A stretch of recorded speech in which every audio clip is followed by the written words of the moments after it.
There is a seductive nature to certain off-road two-wheelers. Clean lines, effortless and uncomplicated. You see, people don't always buy bikes because of the geometry, or indeed the nuts and bolts holding them together, or the service backup, or the nice salesperson. They buy it because they fancy it. The curves and the colours.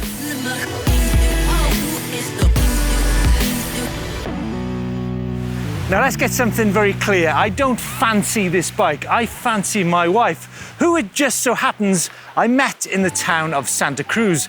A pretty mad place, and I've met some pretty mad people there. Not my wife, obviously, but what it does have is charm.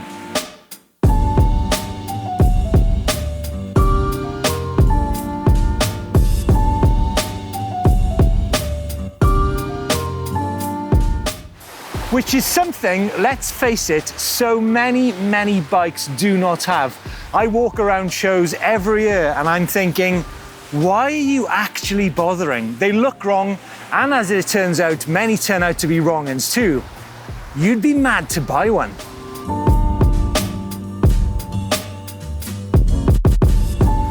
Now this isn't just a story about attraction. It's about this new bike, which, as it turns out, isn't a mad decision to make, as we will demonstrate later on in this video. And let's face it, when we're making decisions about buying an EMTB, they need to be rational ones. So what are they in regard to this bike?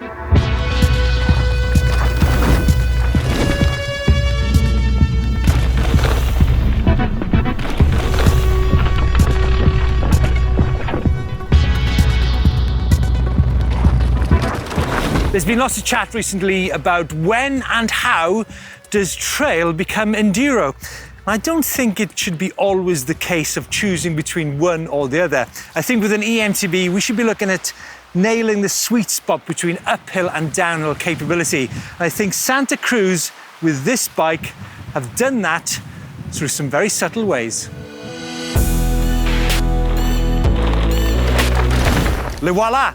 Actually, let me get the pronunciation correct on that by introducing my riding mate from France, from Santa Cruz, Loic. Le voilà. Le voilà. Le voilà.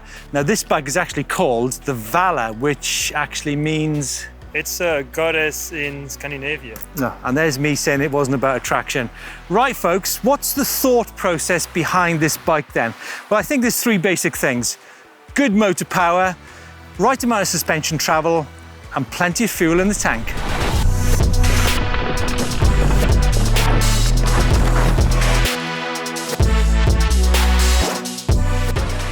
But it really is about the details, although I will add actually that I think with this bike they've got the proportions right, the stiffness, the flex balance, the one-piece linkage, which is super tough. But the details involve such things as a lifetime warranty on the frame and bearings. But I mean, folks, long life, surely Santa Cruz is about fast living, right?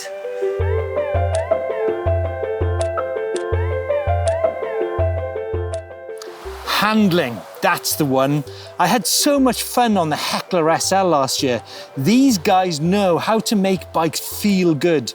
It's the balance here in frame materials, suspension design, geometry, and the Bosch EMTB system with over a decade of development, and this bike sports the very latest version of that system. Now you can add to that the incredible support network worldwide with Bosch EMTB systems, and the detail of the system I'll talk about a little bit later on. Lots of other things, proven track record in suspension design from Santa Cruz. The bike is 150, 160. The weights of the bike's between 21 and 22 kilos. Accurate EMTB geometry, which I'll obviously go into. And it's the component packages on the bikes, the radial Schwalbe tyres, Fox 38s, and component parts which are up for the task in hand.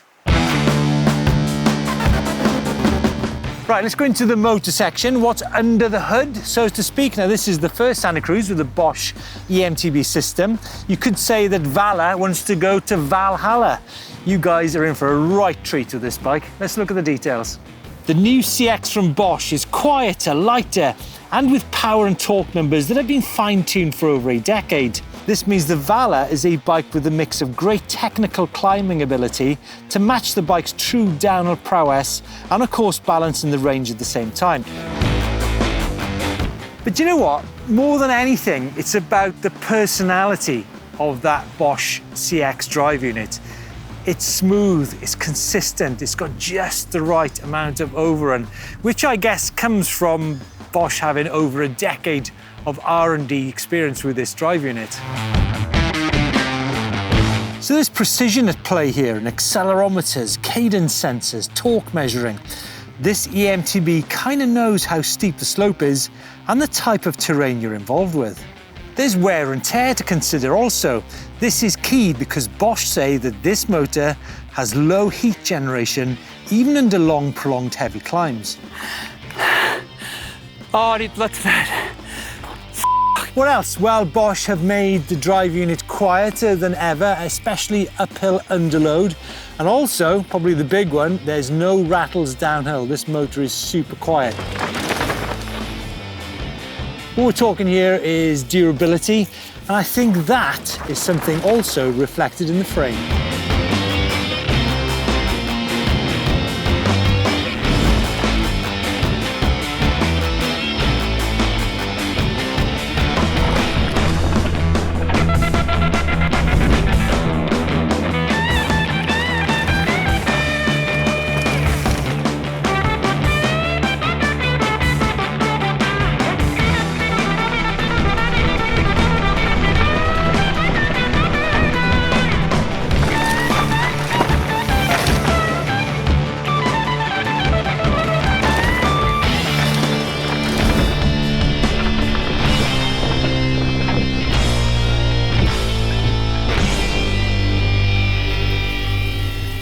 Okay guys, so we've spoken about the beating heart of the bike. Time now to talk about the structure and the all-important handling of this bike on this particularly wild day on the side of the Mediterranean. Now, the bike is available in 5 sizes: small, medium, large, extra large and XXL. Now the reason that's important is that you can get the exact precise fit for you, which actually adds to your body placement and your balance on the bike. Secondly, there are 5 build kits, and the great thing about the build kits is, as I mentioned earlier, they're all products which are made for the job in hand. So like I said, the 38 fork, the tyres, the downhill rims, the drivetrain, the wide handlebars. I mean, it's a proper package. But one thing which you might be focusing on, which is quite different on this Santa Cruz to many of the other Santa Cruzes, is the suspension design and the fact that they moved away from VPP. So I caught up earlier with Loic to discuss that. Yeah, so this one doesn't use a VPP. That's a new thing for us. But actually, Santa Cruz used a lot of different suspension systems over the year. Of course, VPP was a big part of Santa Cruz the last few models, but we just don't want to restrict ourselves to one system. It just needs to make sense. And with this new motor, with a mounting point, you would see with the latest generation of VPP, the mounting point would get like right on the way of the motor. So instead of having a not ideal suspension, we wanted to start from scratch and just like do a system that makes sense, that would, you know, work with the motor and also work with what we want for the suspension. So one of the really good things about VPP is that it's super reliable and easy to maintain. All the bearings are in the linkage, everything is easy to change, and you don't need specific tools. That's really something that we wanted for this 4-bar system. And the engineer did a really good job at making sure it was the case, and it makes the bike super reliable and easy to work on. Interesting insight there from Loic into VPP and the suspension design. Remember guys, it all contributes to the overall handling effect of this bike. Now I want to return to something I mentioned earlier about the difference between trail versus enduro. If you focus on this area of the bike here, there's a very serious robustness about this bike which you might not find on more of a trail style bike, and that's really important into the stability and feel you're getting. So you're looking at the seat stay, the chain stay, the down tube and the top tube area here, plus of course that linkage. Now with the linkage and the geometry of this bike, you've now got a progression adjust and also a geometry adjust. Yeah, so that's a really good thing about this system, is that we could have 2 different flip chips. On a VPP we had 1 flip chip that we would return and it would change the geometry and also the suspension filling. On this one, you have 2 different flip chips, one for the geometry and one for the suspension progression. So you could have a lower BB, slack your head-tube angle, and a more linear suspension, or the opposite, depending on what you're looking for. So as you can imagine, there's lots of details adding up on the Vala bike. And one thing which is linked to the build specification and the prices of this bike is there's two different kinds of carbon layup. You've got a C version and a CC, which Loic will now explain. Yeah, so the difference between C and CC frame is the layup of the frame. So the CC models uses the best quality of carbon, so we need actually less layers and less resin, which make the bike lighter for the same straight and same durability. Where the C frame uses a different type of carbon, which needs more layers and so more resin, which makes it cheaper, but also a little bit heavier. Both of the carbon types got the same riding quality, same stiffness, same robustness. They're both covered by lifetime warranty. You shouldn't feel the difference. It's just the type of carbon that make it cheaper or lighter.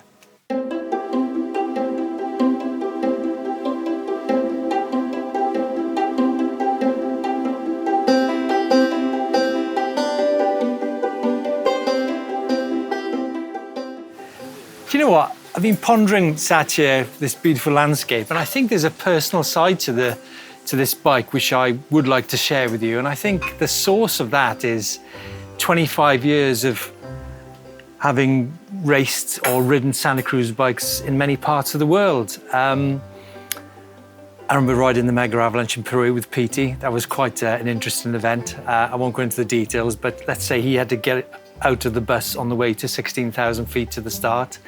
I remember being at the first journalist to ride the V10 when they introduced carbon fibre to their downhill bike at a particularly lively event in Portugal. I was with Petey and Santa Cruz when they won their first World Cup men's title in 2006.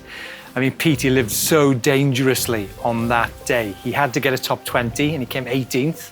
I think these layers of character with the brand and I think great events of the past few years since I've been riding e-mountain bikes, with Danny McCaskill and possibly one of the coldest rides I've ever done on any mountain bike for that matter.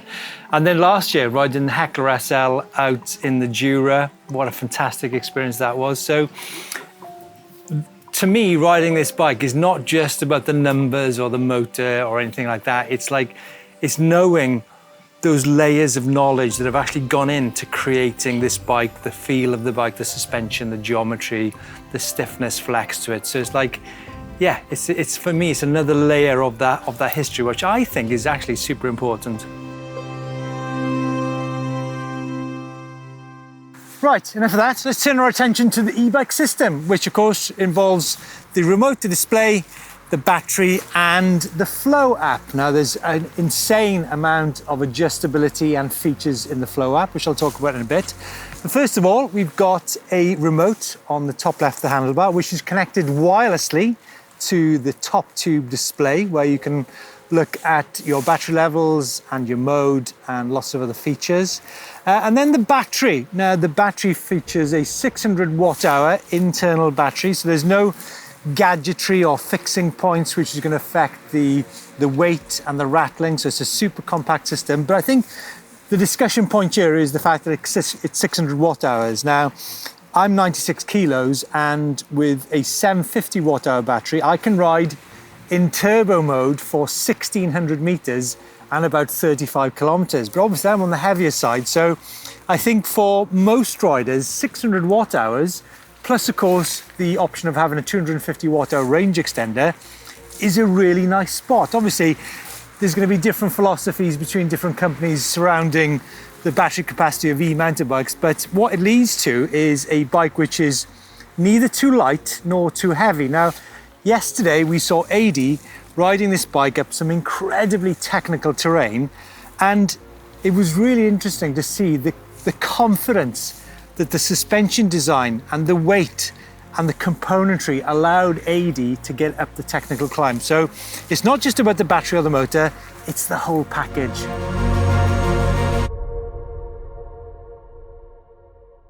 The Flow app is a fantastic tool.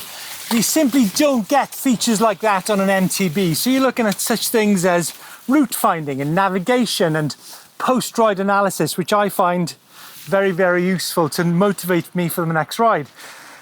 In terms of the adjustability of the motor, in the app, in the Flow app, you can adjust the support, the dynamics, and also the torque. But don't for 1 minute think that motor power will get you up sections such as this. I mean, this is an insanely technical section. This is all about rider scale and line choice, and also the geometry and the shape and design of that e-bike. So let's look now at some numbers.